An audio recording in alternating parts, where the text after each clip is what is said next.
भारत हर प्रकार के प्राकृतिक संसाधनों एवं मानव संसाधनों से संपन्न देश है। विराम इसकी प्रचुर संपदा इसे अमेरिका, चीन व अन्य विकसित देशों की तरह आर्थिक दृष्टि से महाशक्ति बनाने के लिए पर्याप्त है, किंतु भारत को समय समय पर अनेक आपदाओं का सामना करना पड़ता है, जो देश के आर्थिक विकास की गति को अवरुद्ध कर देता है। विराम इन प्राकृतिक आपदाओं में बाढ़ एक प्रमुख प्राकृतिक आपदा है, जिसका सामना भारत को प्रत्येक वर्ष करना पड़ता है। विराम चारों ओर जल प्रलय का दृश्य, जिसमें खेत के खेत बहे जा रहे हों, मरे हुए मवेशियों की लाशें डूबती नजर आ रही हों, लोग अपनी जान बचाने के लिए सुरक्षित स्थान की तलाश में पानी में तैरते हुए नजर आ रहे हों। ये दृश्य बाढ़ की विभीषिका को दर्शाने के लिए पर्याप्त हैं। विराम अपेक्षित वैज्ञानिक प्रगति के बावजूद भी प्राकृतिक आपदाओं पर मानव अब तक भी पूरी तरह नियंत्रण कर पाने में कितना अक्षम है, इसका प्रत्यक्ष उदाहरण बाढ़ के दौरान दिखाई पड़ता है। विराम पैराग्राफ बाढ़ की विभीषिका के बारे में चर्चा करने से पहले ये जान लेना आवश्यक है कि बाढ़ वास्तव में है क्या। प्रश्नवाचक दरअसल जब बरसात के मौसम में नदियों के जलस्तर में वृद्धि होती है, तो इसके कारण बाढ़ की स्थिति उत्पन्न हो जाती है। विराम नदियों का पानी तीव्र वेग के साथ निचले क्षेत्रों में भर जाता है। विराम नदियों के आसपास के क्षेत्रों में भी पानी जमा हो जाता है। विराम नदी के आसपास के क्षेत्रों में भी पानी जमा होने की यह स्थिति ही बाढ़ कहलाती है। विराम प्रत्येक वर्ष जून से सितंबर के महीने तक भारत में अत्यधिक वर्षा होती है। विराम इसलिए इसी अवधि के दौरान देश के अधिकतर हिस्सों में बाढ़ का कहर देखने को मिलता है। विराम बाढ़ की विभीषिका का दृश्य बहुत भयावह होता है। विराम चारों ओर अफरा तफरी का माहौल होता है। विराम लोग अपनी जान बचाने का विफल प्रयास करते नजर आते हैं। विराम चारों ओर जल जमाव हो जाने के कारण पानी में तैरते हुए उनके लिए भागना भी कठिन हो जाता है।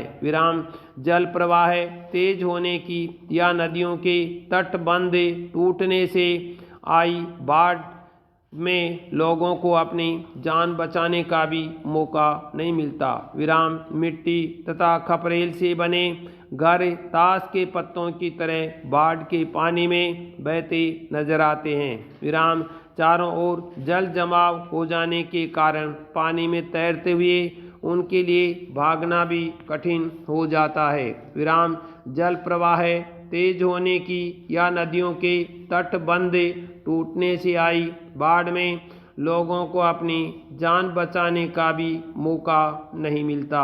विराम मिट्टी तथा खपरेल से बने घर ताश के पत्तों की तरह बाढ़ के पानी में बहते नजर आते हैं। विराम चारों ओर चीख पुकार की आवाज़ें सुनाई देती है। विराम लोग जान बचाने के लिए ऊंचे स्थानों की शरण लेते नजर आते हैं। विराम ऊंचा स्थान न मिलने की स्थिति में लोगों को पेड़ों पर भी शरण लेने को विवश होना पड़ता है। विराम खुले आसमान के नीचे बाढ़ग्रस्त क्षेत्रों में रहना मौत को दावत देने जैसा ही होता है। विराम ऐसी विपदा की स्थिति में नदी में जान बचाने के लिए तैरते सांप दुख एवं भय को और बढ़ा देते हैं। विराम सरकार द्वारा लोगों को बचाने के लिए नाव एवं हेलीकॉप्टरों से खाद्य सामग्री उन तक पहुंचाने का प्रबंध भी किया जाता है। विराम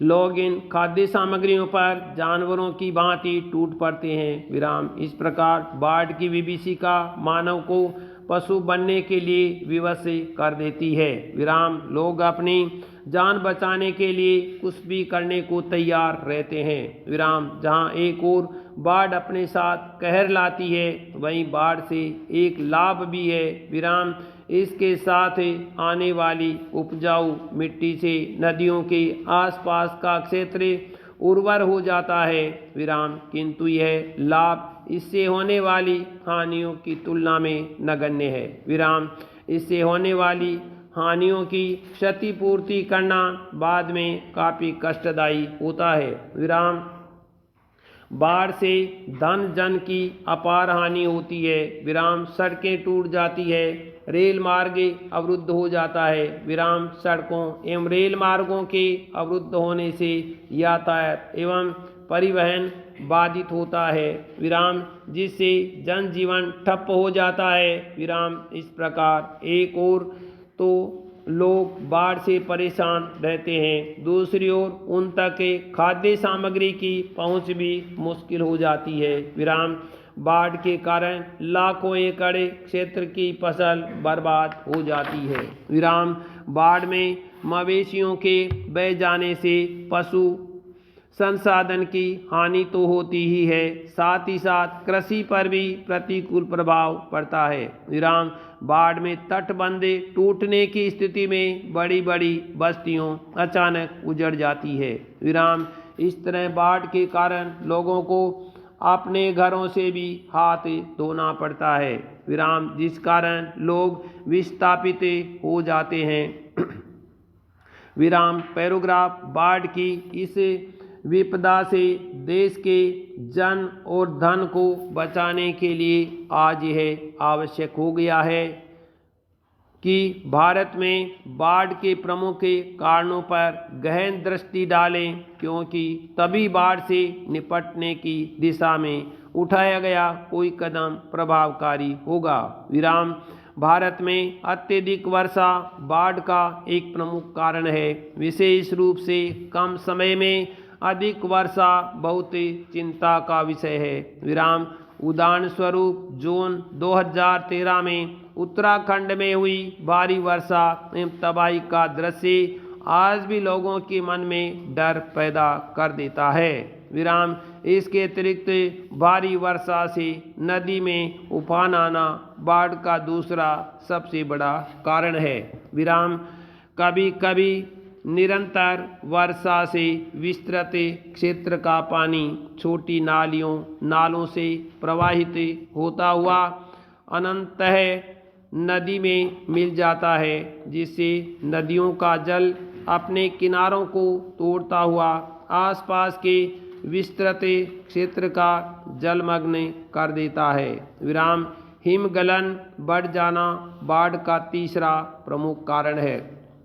विराम इससे विशेष रूप से उत्तर भारत में हिमालय से निकलने वाली नदियों जैसे गंगा, यमुना, कोसी और ब्रह्मपुत्र इत्यादि में हिमालय के बर्फ के बहुत अधिक मात्रा में पिघलने से बाढ़ आती है। विराम नदियों में हिमालय के बर्फ के बहुत अधिक मात्रा में पिछलने से बाढ़ आती है। विराम नदियों में पानी के बहाव से लाई गई मिट्टी या रेत देश में बाढ़ का एक अन्य प्रमुख कारण है। विराम नदियों की तलहटी में पानी के बहाव से जीम हुई मिट्टी या रेत नदियों की जलवहन क्षमता को कम कर देती है, जिससे नदी के आसपास के क्षेत्रों में बाढ़ की समस्या पैदा हो जाती है। विराम अवरुद्ध नीलियाँ शहरी क्षेत्रों में विशेषतः महानगरों में बाढ़ का प्रमुख कारण है। विराम उदाहरण स्वरूप दिसंबर 2015 में जल निकासी व्यवस्था की विफलता के कारण चेन्नई में आई बाढ़ तथा घटना में वर्ष 2019 में आई बाढ़ प्रमुख है। विराम चक्रवातों के कारण होने वाली अत्यधिक वर्षा भी बाढ़ का एक प्रमुख कारण है।